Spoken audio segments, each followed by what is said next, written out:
Yo, we made it. 10 episodes. 10th episode of the Put On podcast. A little different format today. It's a Friday afternoon. D, how are we? We're doing pretty good. I can't believe we made it to 10 episodes. Like, hooray for us. Yeah, it seems like one episode a month with the amount of time we've been doing this. But yeah, I can't believe it either. And you know what I think is interesting over the 10 episodes? What? I think what's interesting is, and everyone tells me this, I never don't wear hats, and Yeah. I'm transitioning. And I feel like you were like, you're a hat guy, but I feel like you were the guy not to wear a hat, and now you're with the hat, and I'm no hat. So First off, I we're wear a hat evolving. all the time. And it's so, to me, what's funny is you just said, I never don't wear hats. And all I want to talk to you about is all the mispronunciations from the last episode. Bro, that was staged, of course. Yes, the mispronunciations. What's on your mind with those? No, it's just we speak different out in Canada versus the United States of America. I appreciate that. Actually, I appreciate that whenever you say certain words, like it's charming to me. There's one word that I have never like mentioned to you, but when you say them, you say it in a very like it's almost like them. Now I'm not even gonna be able to say it though, because I don't.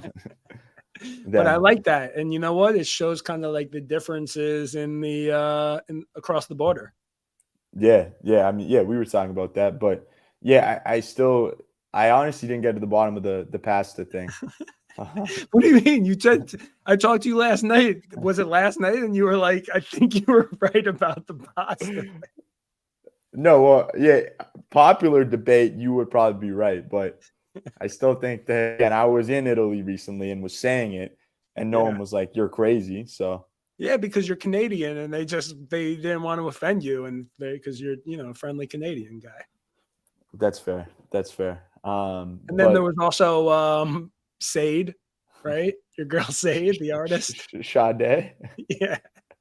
I mean, it's spelled Sade, so I don't know what you expect from me. I'm not honestly born, that one I can't blame you for. I can't blame you for that. It's a tough one. No, I guarantee no one else my age would know how to pronounce that. Yeah. I was just like, there was no planning for that one. No, that was a tough one though. I remember your face still. You're like, say that again. the best of Sade. I was like, who is he talking about? It's funny, man. And I know that I just wanted to mention this so that we could actually show the video of it when the time comes. But you just texted me this video of you from your what? Is it like a Ring camera? Yeah, exactly. Yeah. So, let me try and do the commentary of what it was. It seems like you got home late at night, and then I don't know if it was like you just turned around and you started walking the other way. No, people were outside standing over there. I was walking towards people. You were walking towards people. My buddies were outside. And you were very inebriated, it looks like, or at least a couple of sheets to win. It was the soccer team end year party. I'll say that day. Got it. Yeah. And you had a nice little fall. I did, and I stayed down. Yeah, it's funny, man. I was thinking like, I didn't realize that you could hear. So with the Ring, it goes out like all our front lawn, and then it goes like, you can see like the whole house peripheral. And man, I had I don't have access to it, but the couple guys I live with have access to like all the videos. So it shows whenever there's movement in front of the door, whenever someone comes in. And I was like, oh, yo, like go back to last weekend and we watched like me and a bunch of people come home last weekend. I'm like, oh, and so it's funny, man, the amount of times like, coming home from, the bar or whatever it is. And I think it could be a content series is where I was going with that. A content series in the sense that like just every day, like, Monday through Sunday, like just getting back the way you walk in, just like the way maybe I'm saying something to someone, maybe I'm like straight in, sometimes I'm dicking around on my phone. Like, I just think it'd be interesting, like seeing how someone comes home every day. There must be a lot of hilarious Ring videos out there. Actually, you know what? Like if you're on social, I feel like you see a lot of scary Ring videos too. But I feel like I've seen my fair share of people stumbling up to their door, like completely, wasted. Yeah. Not so much of that happening here. But yeah, I know. But yeah, man, what's going on in your world? How's I know the Panthers football season. How's that been? Panthers starting up soon. My Oh, kid coming it's back. starting soon. Isn't Yeah, it the end well, of the summer? basically it starts at the beginning of September. So Oh, it's like the NFL. yeah, it's kind of like at the same time as the NFL, and we're registering right now and getting ready, and I'm already getting anxiety. But I do want to show you one thing. Actually, check this out. I finally got my present from the team. Oh, for last year? Yeah, for last year. That's It's a amazing. signed Panthers football in an enclosed, like, one of these cases. It's a proper Panthers football? I love it. It's so the funniest thing is, so they signed this football. It's not a regular football. It's like one of those squishy footballs, and they put it in Oh, here. yeah. They could have like spent the money to Get you get a like a proper regular football. Yeah. football, but it's still one of my prized possessions. I love it. I love the thought behind it. As it should. What's your go-to play as a My coach? go-to play is I like doing misdirection plays. So like we have everything that we do is at a jet sweep, where the wide receiver comes I do by know and when like the you jet do sweep like a is, yeah. handoff to the wide receiver. I'm familiar, yeah. So sometimes I'll go that. Sometimes I'll go play action off of that. Other times I'll go fake that, shovel pass in front. So a lot of times I'm just like having one person run by, another person run by, fake that way, go this way. Yeah. So a lot of trickery. A lot of trickery. And I'll say that the thing I'm real excited about is like my kid is 8. They do it where it's like 2 grades are together. So he's going into 3rd grade. So it's 3rd grade, 2nd grade is going to be the oldest. Yep. And like the Panthers are going to dominate this season. Like we're a good team. We're set up. Power rankings number 1. Yeah, we're going to be at the top of the power rankings, 1 or 2, top 3. There's a lot of teams. The bad part though is that I'm also coaching my youngest, Freddie's team. And it's his first year and he's 5, and that's just going to be complete disaster, like chaos. 5 years old. Is that the age that it starts? That's what, yeah. And so he's now the younger one. He plays with first graders. They get beat up by first graders, and it's going to be discouraging. Yeah, I might have to make it to a game. I'm curious how these flag football, are they intense? They're very intense. And like you would like be the parents get into it? Really into it. And like how long quickly. How long are the games? They're like an hour. They play on the field for an hour? Yeah. Straight? Well, no, it's not it's like a football game. There's a halftime. So it's like there's 4 quarters? It's more like 2 halves.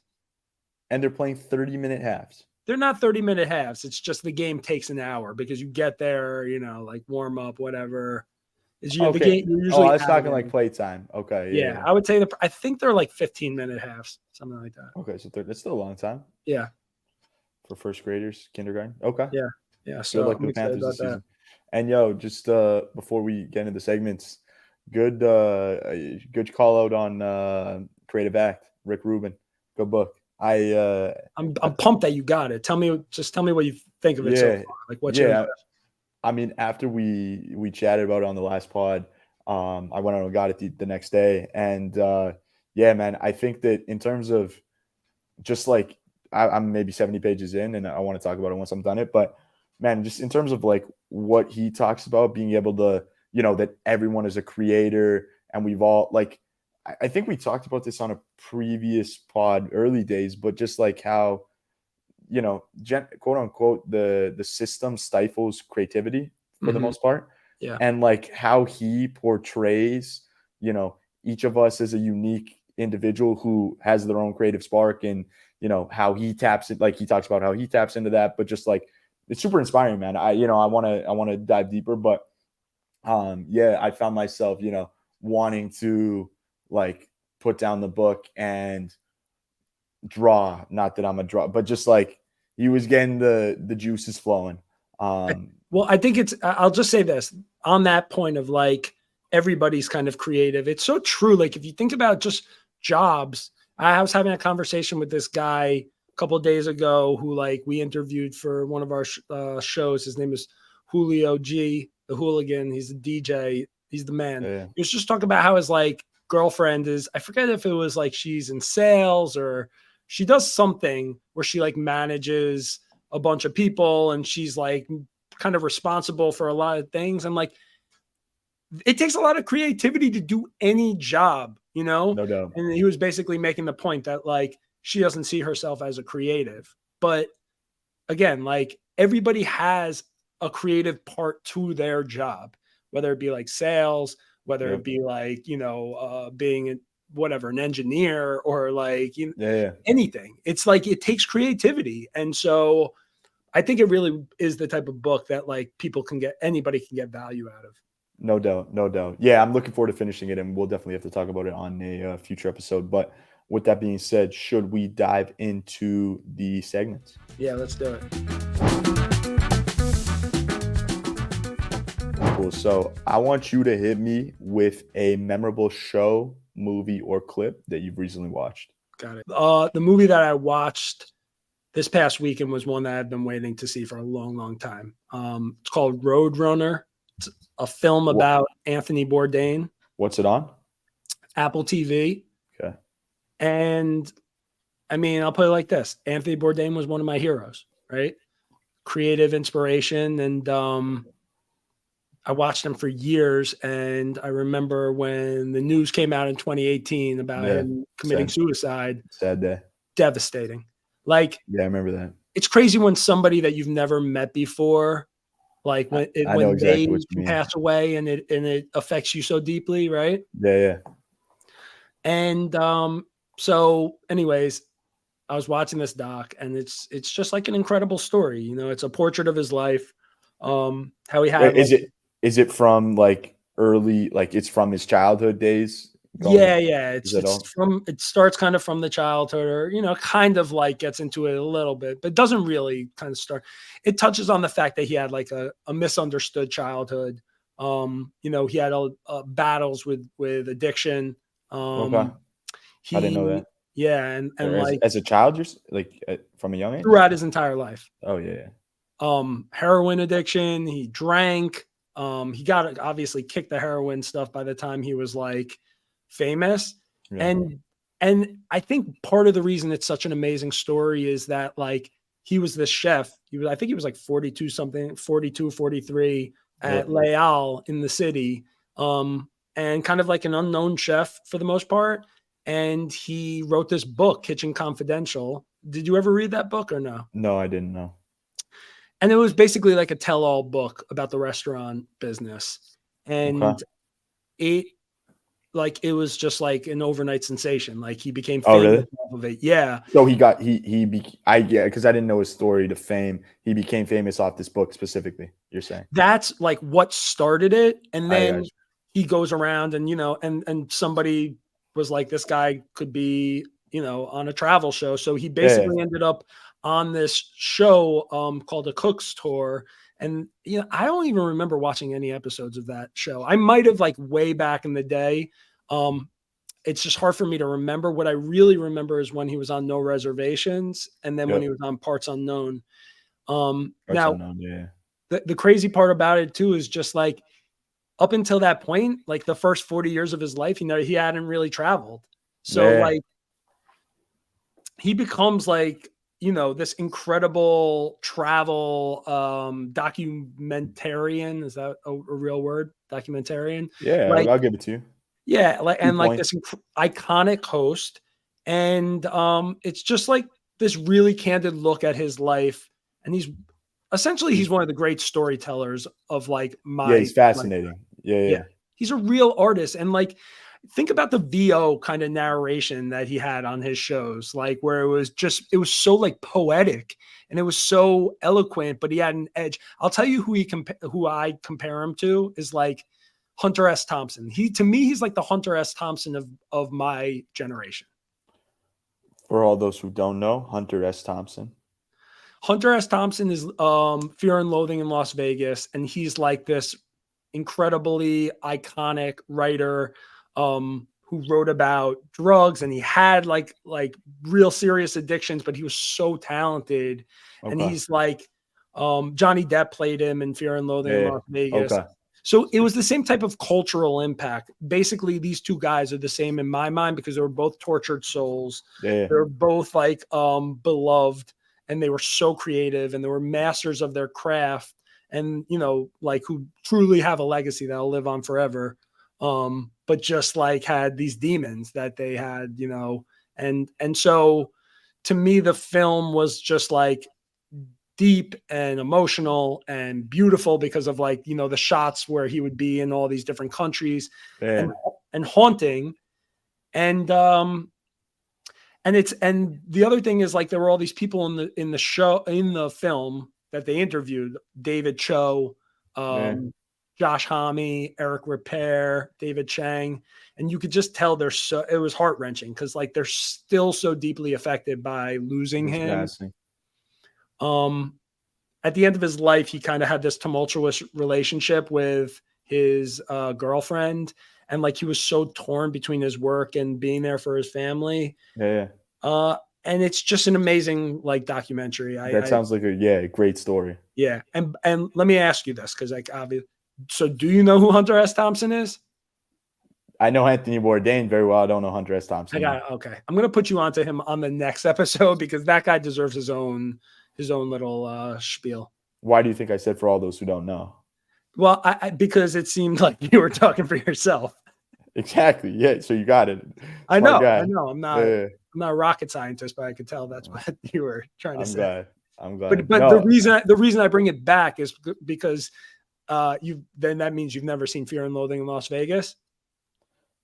I haven't seen it, but I know I've seen clips of Johnny Depp. Like I know what you're talking about. Okay, we're gonna have to do a little screening of that movie together potentially.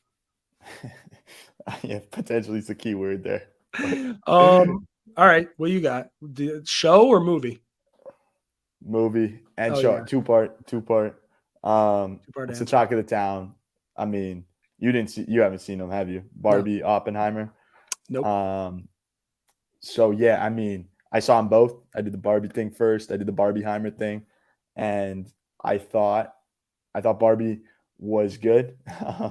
I honestly never thought that I'd be going to a Barbie movie, especially with a bunch of other guys. So is that what it was? You and a bunch of dudes at the Barbie movie? It was. Yeah. We didn't wear pink, unfortunately. Everyone else in the theater was in pink. We didn't get the memo. But yeah, no, I before going into it, everyone's kind of like, this explores super deep topics and around gender roles in society, and it did to a certain extent. I thought it was going to be a bit deeper. I think that the overall message was good, and who I think crushed like in terms of acting was Ryan Gosling. Killed it as Ken. I think that like Margot Robbie was replaceable as Barbie, but Ryan Gosling killed it as Ken. And by the way, that's a very like chauvinistic thing of you to say that the guy killed it. Barbie did. Well, no. It's not that she was good. I just think like he made that character his own. Like he was a great character. I'm joking. I'm glad that was good. And then like Oppenheimer. Again, I had a little bit of context in terms of little history class. Knew most of what was going on in terms of the context there, but it was 3 hours, and I was fully like I could have watched 2 more. Wow.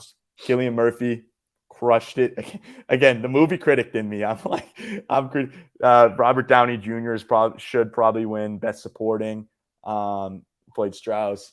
Cillian Murphy's got to win Best Actor. Man, just like the sound in terms of Nolan, like Christopher Nolan. I swear, like 30 to 45 minutes of the 3-hour movie was just sound, like bah, bah, bah, bah, bah, bah, and it's just like setting the scene, like you got to see it. I think that I don't want to spoil it. I definitely, since you haven't, I could spill more, but since you haven't seen it, I don't want to spoil it. But that guy Cillian Murphy's got a real look to him. He's like guy. It's kind of scary in a way. Like, really, you think he's got like very intense eyes? Yeah, that's what I mean. Like he's got a real intense look. You've seen Peaky Blinders? I mean, I've seen a couple episodes. You haven't watched Peaky Blinders? No, not like the full thing. Oh, I haven't put you onto that? No, you haven't. And I have a lot of shows where I'll watch the first like 3 episodes and that's it. Like I've seen the first. Peaky Blinders slow start gets so like I know Yeah, a lot of people yeah, that like it.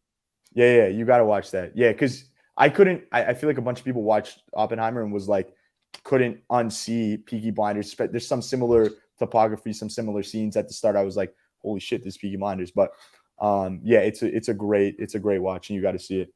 And Okay. then so the Barbenheimer thing, and then I did catch the Johnny Manziel documentary on Netflix. Yeah.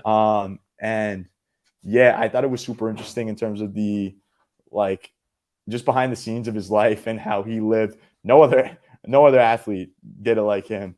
And yeah, so you were obviously, again, I wasn't super big into like football, college football specifically back when he was the Yeah. man. But so it goes through, and just like him being a freshman and winning the Heisman and like going and beating Alabama, and then like his rise to fame, and how, he was obviously like, he was always in the paper for bad press, Yeah. partying, drugs, woman, like night before games, and then he'd go on the field and just crush. Like, he was a different breed. It was. Let me tell you, because I remember, kind of remember.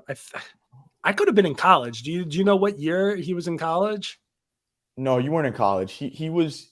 No, he was in. I want to say 2011, 2012. Oh yeah. Okay, fine. 2012. It was 2012. I have no memory, but I do remember him, and I just remember like he was such a phenom. I think part of it was like, obviously he was so undersized, and it's just amazing sometimes to watch the like. Yeah. And he would scramble the way he would run, like scrambling. Yeah. he was incredible. And like you just felt like he was like a kid. He looked like a kid, but he was like just dominated.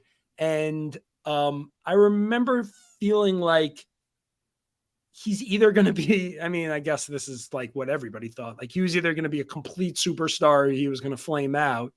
And it wasn't surprising, like when he flamed out, because he had all this controversy when he was in college, Yeah.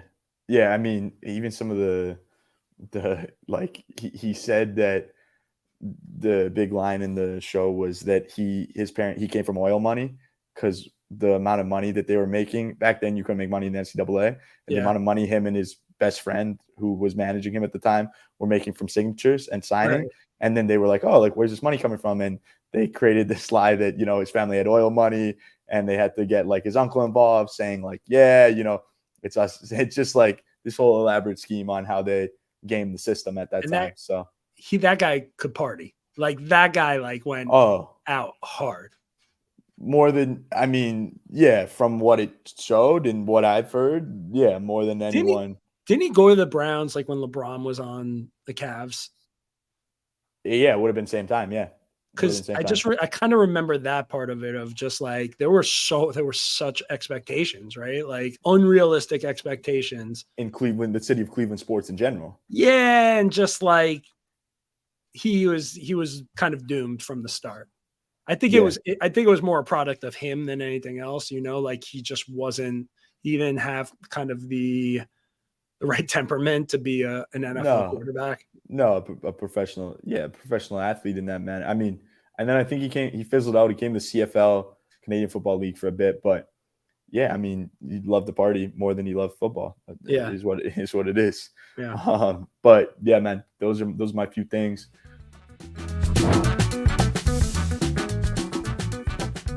Should we hit the next segment? We're kind of rapid fire here. Let's do it. So the podcast that, I mean, I've listened to so many podcasts lately. Like I've been listening to a lot of Joe Rogan lately. Joe Rogan, like, say what you want about him, like he's got incredible interviews. A lot of times I'm not listening. Yeah. I'm not listening for him. I'm listening for who he's interviewing. I don't think there's a better interviewer though, in terms of the questions he asks. I have such a love-hate relationship with him, because I love him in some moments, and then other times it feels like he goes back to a lot of the same things that he talks about. He kind of interjects like slightly his political opinions on things. And it's just like, I just want to, but it's interesting. It's always interesting. And he's got such interesting guests. I love it. But anyways, the episode that I want to tell you about was from the Colin and Samir show, right? They did an episode with Tim Ferriss. Everybody that knows me knows I love Tim Ferriss, right? Yep. It was interesting to just see him get interviewed, because he's obviously I never really listened to any interviews with him. So like right off the bat, I knew I wanted to listen to it, but it kind of just dove into the whole process of being a podcaster from his perspective. And you got to see how meticulous he was, like in his whole approach of things, how much thought he puts into just every single aspect of his podcast. Like you could tell this guy is like a straight up perfectionist. So it's funny. I'm talking about Anthony Bourdain, and then we talk about this guy. Like to me, they're kind of cut. They're very different, but cut from the same cloth of just being like such perfectionists. And I think one thing that I thought was interesting was just like his take on how podcasts have evolved, right? And like to the point where he started when there was just audio, right? And now it's like video is such an important part of it. What year would that have been? I think it was like 2015 or honestly, I'm just talking out of my ass. I would have to look at it, but I'm pretty sure it's not that far off from then. Okay. Basically he was saying like he came up in a time where, audio only, and that was like conducive to his lifestyle and having some sense of like anonymity and whatever. And that part for me actually struck a chord because honestly, like when we started doing this podcast, part of the appeal for me of the podcast was the audio part, not having to do the video part. Like I did not plan to get my face all over this podcast. And honestly, nobody's watching it yet. But if, we have clips that are out there, and it's uncomfortable for me to like put myself out there. I think that's like part of being a content creator is like you just putting yourself out there, right? You don't want to be. I think like, look, I grew up or like when I first started out, I wanted to be a screenwriter. And like, that was very on purpose. It was, I wanted to write the movies. I didn't want to, be in the movies. I wanted to be a writer. I wanted to be behind the scenes. I like producing, directing.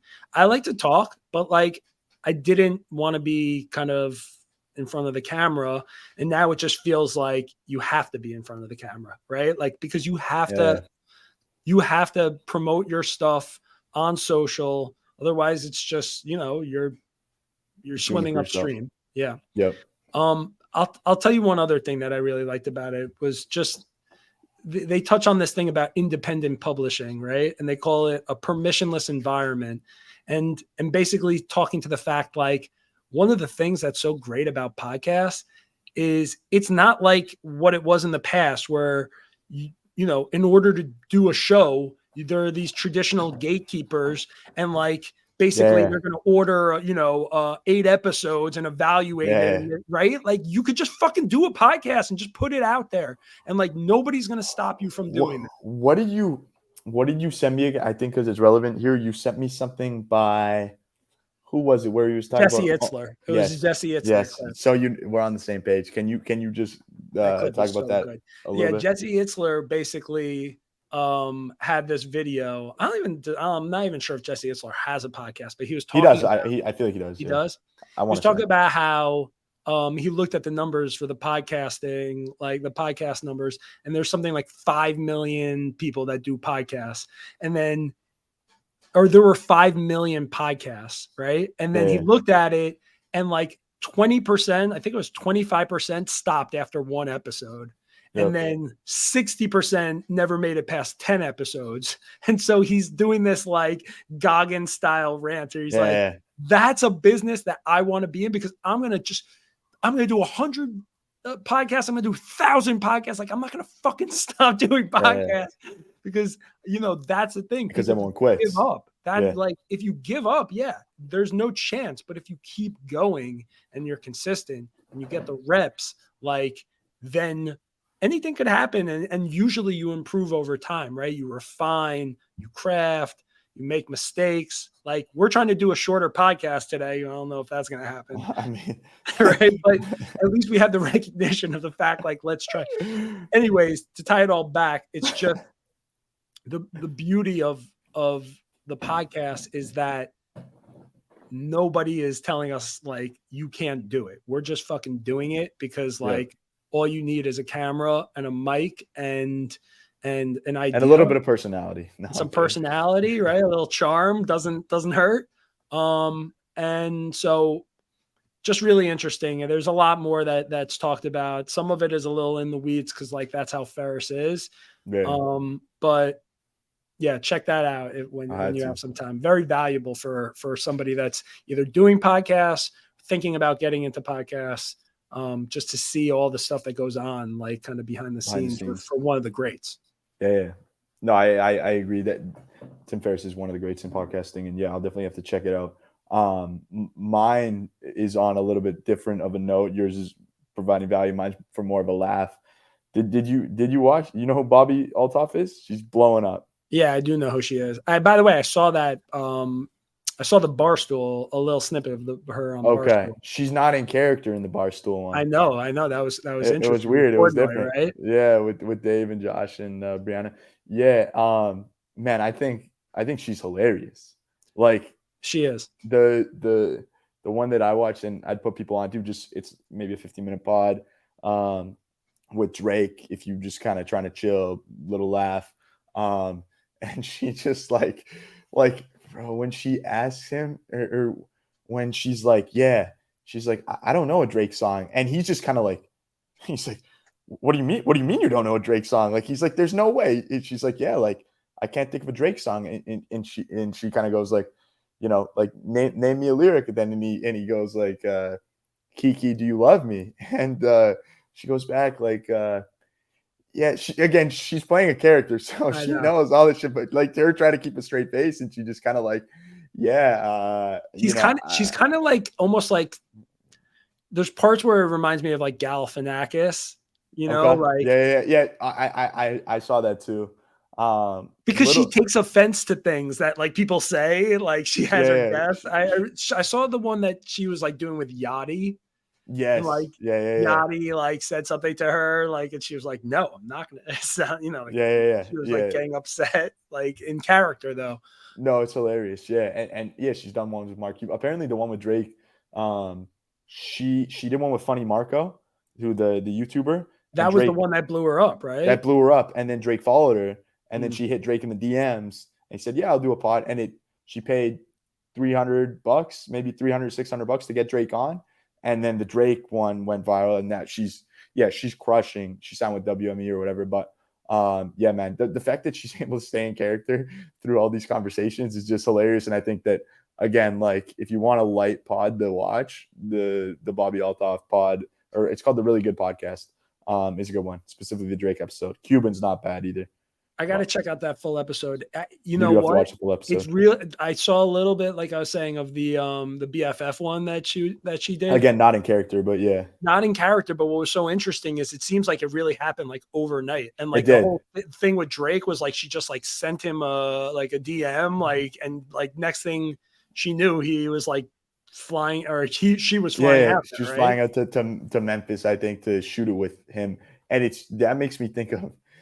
It was one of the Pomp brothers, either Anthony or Joe, and they tweeted, this was a long time ago, but they tweeted, you know what, like, it's crazy how one book, one meeting, one relationship, one podcast, one show can change the rest of your life. And which is true, right? Like one new person comes to your life, that changes your life. One book, it changed your life. But the top comment on that, and so like the message is super, I agree 100%. It's super clear.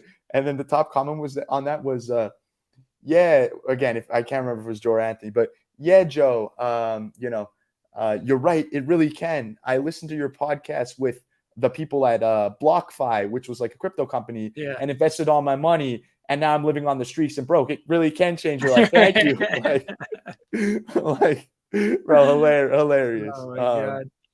Yo, Drake is really making the rounds by that. Also, doesn't it seem like Drake responds to a lot of just random DMs? I feel like I see a lot of stories about, and that's cool. I dig that too, but it's also like he's got a lot of time on his hand. Like he's, True. I think he does. He probably does. He's in Vancouver next week. I might go.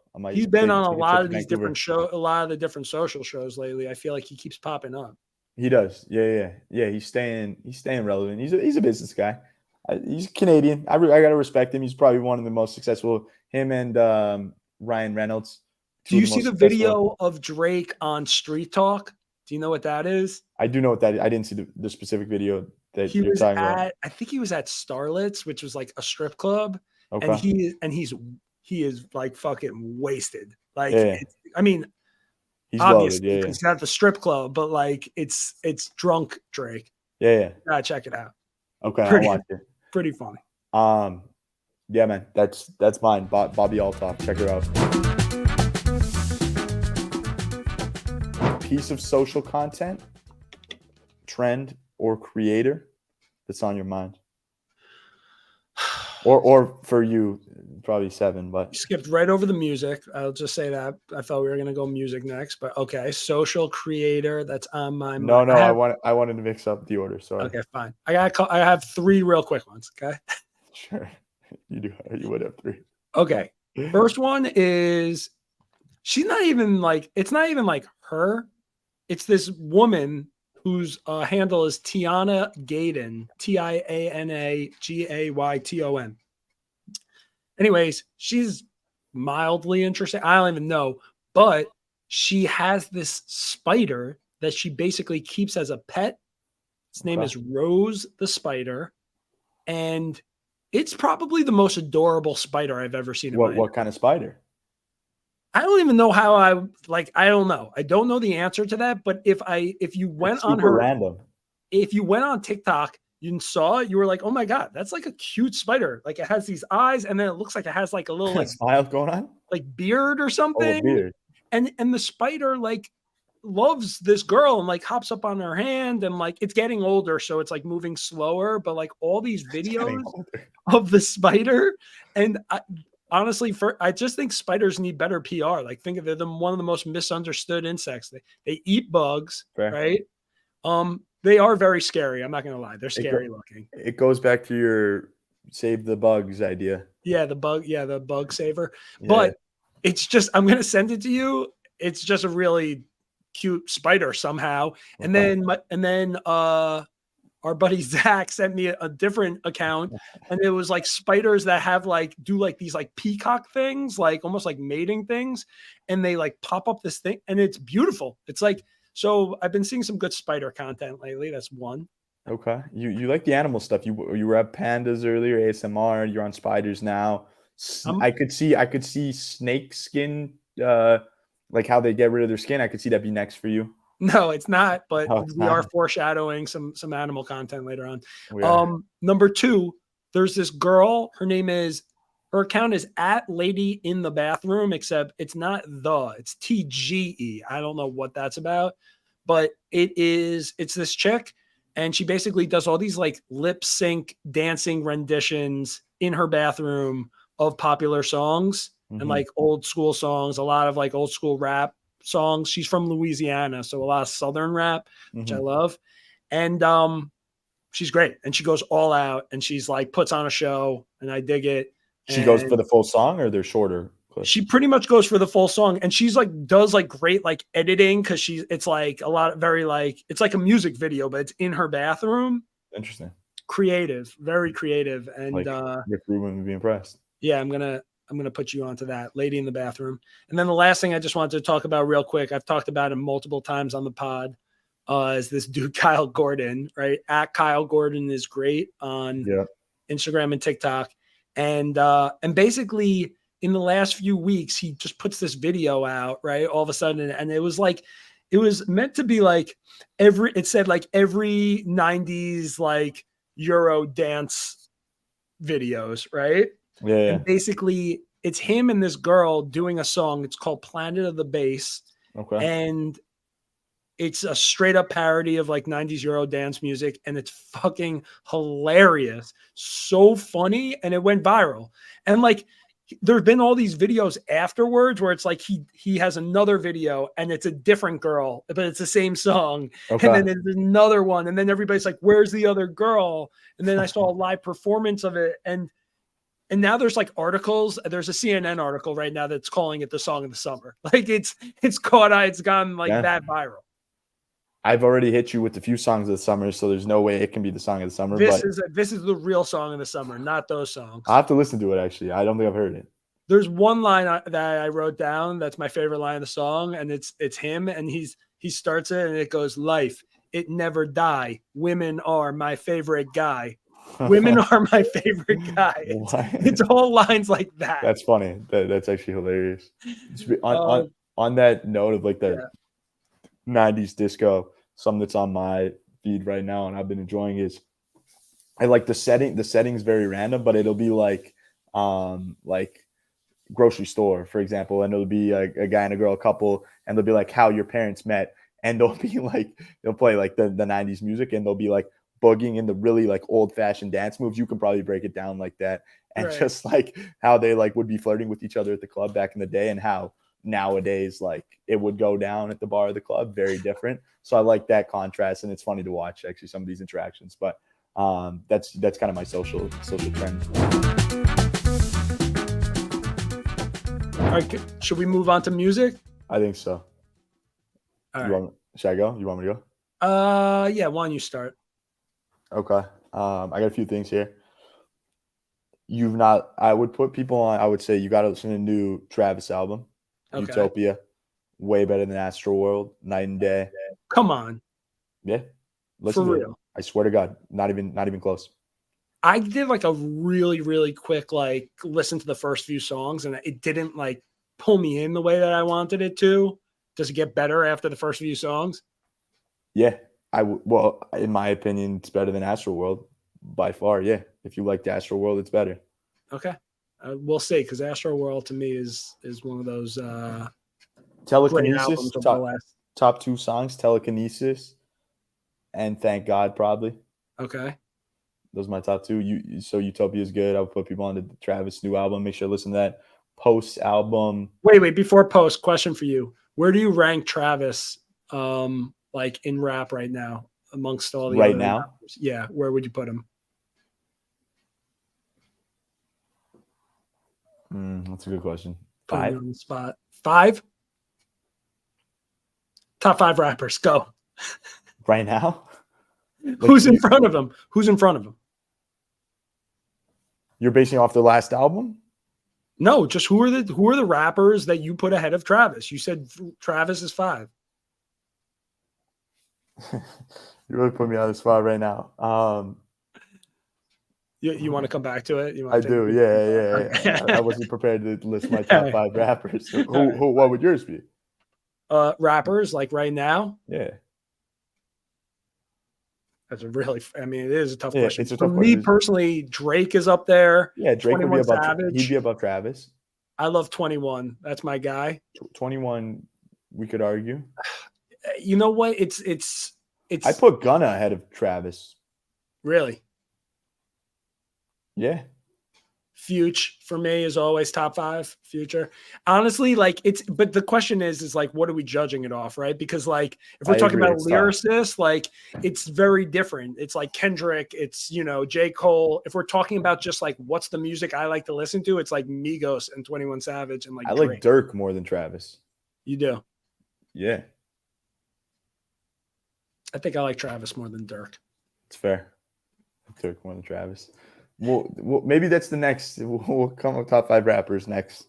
All right. Because Post has a new album. Post Malone. Posty. Yeah, it's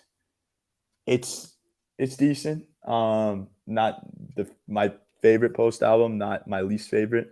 2 songs listened to on there.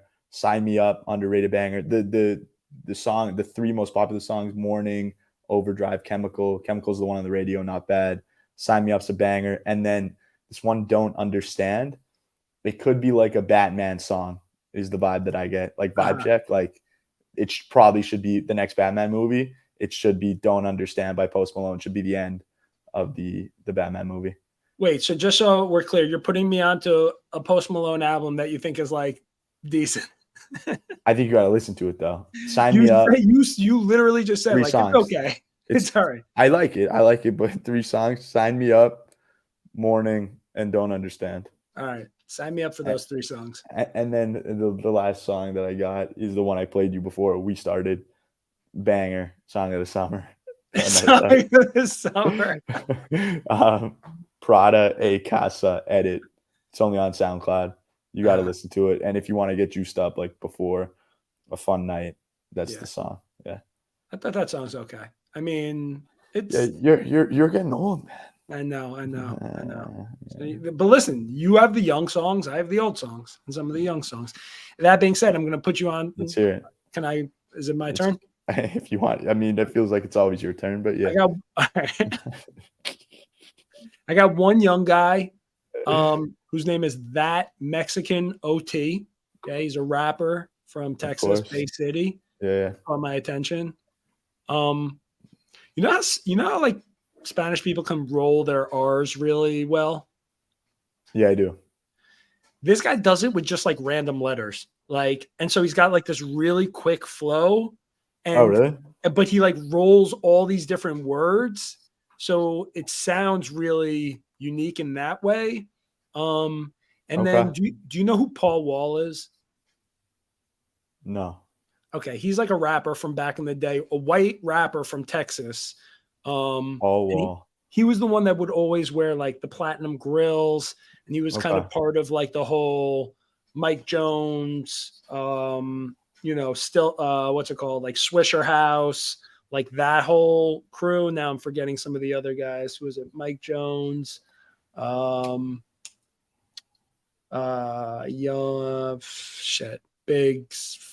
can't remember the other guy's name. Still Tipping. What was that? Who are those other guys? Whatever the case may be. Sure. This guy sounds like him, and he was an amazing rapper, Paul Wall. And so that Mexican OT's got a song right now called Johnny Dang, and Johnny Dang is like this famous jeweler to the rappers. And so Paul Wall's in the song with him. Johnny Dang's in the video. That's a great song. And then the other Johnny Dang's got another video for it where he's performing the same song and he's holding a chicken. It's amazing. It's so cool. He's holding a chicken and he's standing in the backyard. And you know those videos where like the mic is hanging from like what is the deal with that? Where's that mic hanging from? Crane? It must be. That's what I think. Or like, Slim Thug. That's who I was thinking of. Mike Jones, Slim Thug, Paul Wall, that whole crew. I got you. So that's number one, Mexican OT. Oh, and by the way, I forgot to mention this part. He came to my office on Wednesday this week. Yeah, and I didn't go to the office, and I knew he was going to be there. And I'm like the biggest idiot. I mean, I had a lot of work to do, and I can't get the work done there like I can in this office. But I just know I'm going to regret it not going to meet him. He'll be back in. I feel it. He'll be back in. The other thing I was going to mention, and I haven't seen the full thing, but I've seen parts of it, and like I have to watch it. And is Action Bronson? I do. Yeah. He did a Tiny Desk concert. Oh, really? Yeah. And from what I saw, it looked amazing. Just like running through his entire catalog. Action Bronson was one of my favorites too. And, I loved his show. Fuck, That's Delicious. There was one clip of him from the Tiny Desk where like he took an edible and it was like, he had to like stop the song because like his edible was kicking in and he was just like way too high. And, oh, really? Yeah. Yeah. And anyways, he's an amazing guy. Action Bronson lost all this weight, like very inspirational, got in shape. Yeah. Do you know that? No, I knew he was big before. Yeah. Really big. He started to work out with CC Sabathia. And then like all of a sudden he turned into like a machine. And he's one of those guys that like once he picks something up, like he just goes full bore. He's all in. Yeah. Yeah. He's like really into body surfing now and like going out into cold water. Yeah. But like also like an artist, chef, rapper. He's an amazing guy. I love Action Bronson. I feel like I should put you onto more of his shit. He's a true New Yorker, no? Yeah, he's from Queens. He actually grew up in Bayside, which is 10 minutes away from where I grew up. Oh shit, really? Yeah. Okay.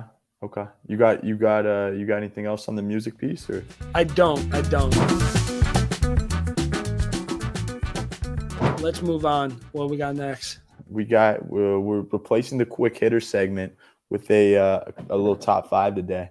Yeah. hit me. We're not like replacing it. We're just like, No, we're trying just something new. we're iterating. We're Yeah. iterating. That's what it is. Well, I don't know why that's that funny, but top 5 animals. Top 5 animals. Yeah, back on the animal. I feel like I'll go first, but I know you're gonna like take some of my answers on this. No, I have my full list here. I won't change it all. If you want me to go first, I can go first. No, I'm gonna go first. Okay, I'll say this. I would Yeah. say we maybe have one. I would say we only would have one of the same 5 potentially. 1 to 0. Okay. Yeah, I was gonna say. I wonder how many we think have 1. are the same. I think 1. All right, number 5. It's 2 animals because I couldn't pick which one. No. Listen, I'll tell you why. I'll tell you why. Stop. Okay, fine. I'll stop. Thank you. So number 5 is a badger. Okay. That's it. Shouts to Wisconsin Badgers and the Panther, because shouts to the Panthers. Those are my 2 teams. Panthers and Badgers. Number 5, Panthers and Badgers. That's 6, but okay. Number 4, panda. I knew it was going to be in your top 5. You probably thought it was going to be higher. I did. Yeah. I thought it was going to be 2. The reason you probably thought it was going to be higher is because A, it's my avatar and a lot of my things, and B is because pandas are just like fucking so cute. Yeah, cute. They love to like have fun. They love to eat the carrots, you know, and like ASMR videos. Yep. Okay, number 3, always been a big fan of this animal, sloth. That's interesting. Yeah, kind of reminds me of myself sometimes. Like I was okay. Right, I could be like a sloth sometimes. Especially I was going to actually say that. No, I was going to say that. I have that in yeah. You could see that. Okay. But by the way, if you watch a sloth videos, they're fucking cool animals. I mean, yeah, they're super slow. They're cool. They got like a cool kind of like, vibe. You know, they're very chill, right? No doubt. They got the 2 little like these things where they like claw around on. Okay, number 2, and this was really, really tough because number 1 and number 2 are definitely my 2 favorites.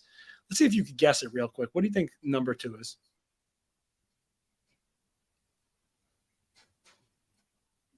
Koala? No. Number 2 is an elephant. Ooh, that's interesting. I can get down with an elephant. Elephants to me are probably the most amazing creatures there are outside of number 1, and it's because they're so smart. They're so smart. They're so like humans, and like how they like protect their young, and like they're just like really cerebral, and they have like emotions. Yo, you want to hear something crazy? Yeah. I went to Thailand like when I was traveling like 20 years ago. You want to hear something crazy? I was born in Thailand like 20 years ago, but okay. Well, let me finish my story. I was in Thailand. We went to one of those like places, like elephant sanctuaries. Yeah. I've done that lots of times. Yep. Rode an elephant. It was amazing. But then they take us over and they break out like, what's it called? Like an easel. And like, you know, like they put up, whatever you paint on canvas. Yeah. And these elephants started painting these pictures. They were beautiful. Oh, that's amazing. This elephant painted a picture of a thing of roses. And then they were like, if you want to buy this painting, it's like $20. I was like, are you serious? Of course I'm going to buy the painting. It was only $20? $20 for an elephant. Obviously, your money goes a lot. It goes a long way over there for whatever. Sure. Yeah. I brought it home, and everybody that I was with, like my boys, like made fun of me. It's so stupid. I now to this day still have this painting that an elephant painted in Thailand. Amazing. That's sweet. We'll have to post a photo of that. We'll clip this and get a photo of that elephant painting. We need to see it. We will. Number 1, it's an obvious one. Dog. Just dog. It's good. It's good, but sure. It's almost too obvious. Dogs are the most amazing creatures in the world. Like I can't lie. What? I love my dog. Yeah. I can't dispute that. Can I just tell you this? I saw a video. Vanilla, did you see that video I posted on my own thing the other day of the dog where I did. It's having a conversation with the human. It was amazing. It's using its paw to touch the things, and it's like worried, mommy, and the woman's like, why? Why are you worried? It's like worried. It's like mommy. And it's like, why are you worried? He's like, why worried about mommy? And the dog just goes over and presses the thing. It's like sound. And it's like, oh, because I was coughing.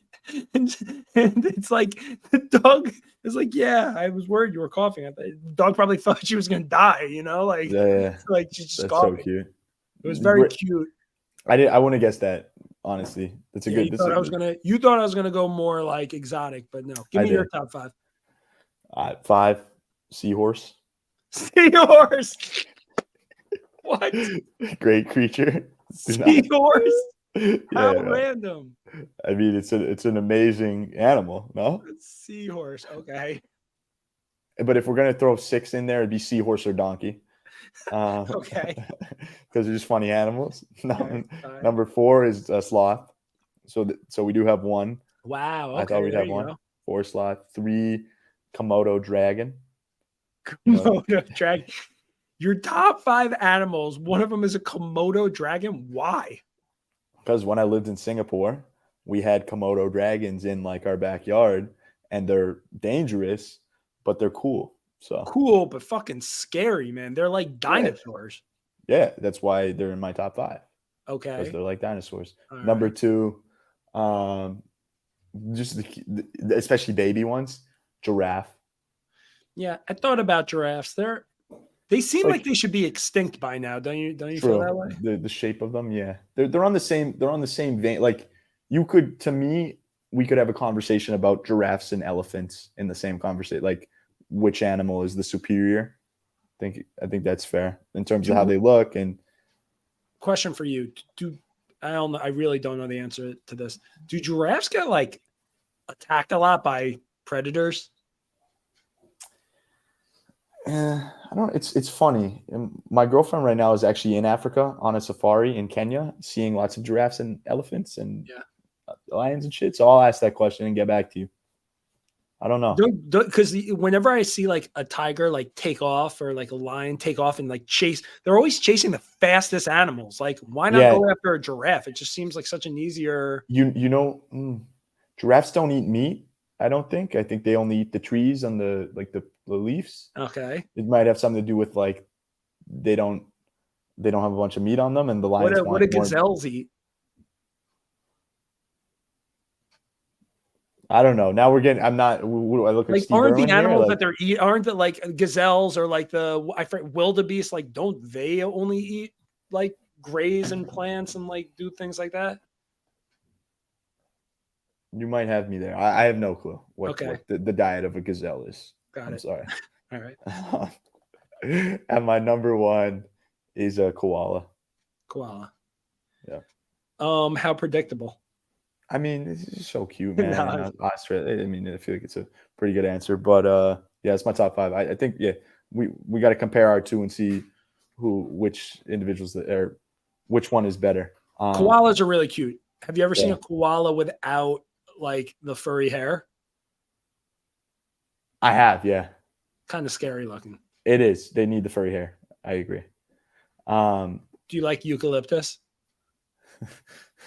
Like do I like the flower? Yeah, no, like when you get like the bath soap and it's like, it's got like eucalyptus in it. Yeah, I don't mind that. It smells nice. Nice aroma. Yeah. That being said, should we end off here on a life takeaway, a little quote, and call it a wrap for episode 10? Yeah. You want to go first or should I? I can go. All right. So my quote, and I like this one. I heard someone told me this recently, and it goes, "You only live once, but if you do it right, once is enough." Mae West. I like that one. Wow, that's pretty powerful, good. No, is it not? Like I don't need to get into details there, but I just think that's like you only live once, but if you do it right, once is enough. I love that. I just love that quote. I mean, it's good. It's really good. I'm right now just like, okay, I have 2 quotes, right? I don't understand why you need 6 animals. You need 2 quotes. Like, are you just always trying to one up me? I'm gonna it's not that. I just remembered I had a quote, but then I had already like planned a quote that was in a different one. So they're 2 different vibes, real quick, okay? Yeah. And they're very short. Sure. One is from Roadrunner, from Anthony Bourdain, okay? Yeah. and he said mediocrity is a sin, right? Mediocrity is a sin. And when I watched that, I wrote it down right away, because it's just like, I'm doing a lot of different creative projects right now. Obviously just read the Rick Rubin book, and it just resonated with me, because there's like no point in being in this line of work of like putting out content or like doing things if you're going to do mediocre shit, right? Like, what's the point? For sure. I like that quote. That's number one. Number two, I got to give a shout out to one of my very close friends, Dan Levy. He always says this, and I just love it. And it comes from, there's a whole backstory behind it, but it's enjoy every sandwich. Enjoy every sandwich. That's the quote? Yeah, like basically like. That's a Dan Levy original? Yeah, it's like you never know when you're going to go. You know what I mean? Like enjoy every sandwich. It's kind of like in the vein of YOLO. Enjoy every sandwich. I like it. That's unique, YOLO. I love that. I might start using that. Shouts to Dan Levy. Yeah. It's my guy. Cool, man. Well, we're done. 10. That's it. We're done. Wow. We try to keep it 45. We're at an hour or two. We'll look to condense. I like some of the segments there. Some good info today, and yeah, bro, have a good weekend. You too. We'll be on soon again, I'm sure, and yeah, appreciate you. Thank you everyone for listening. Peace. Thank you for tuning into the Put On Podcast. If you enjoyed this episode, make sure to subscribe and don't forget to follow us on social @the Put On Pod.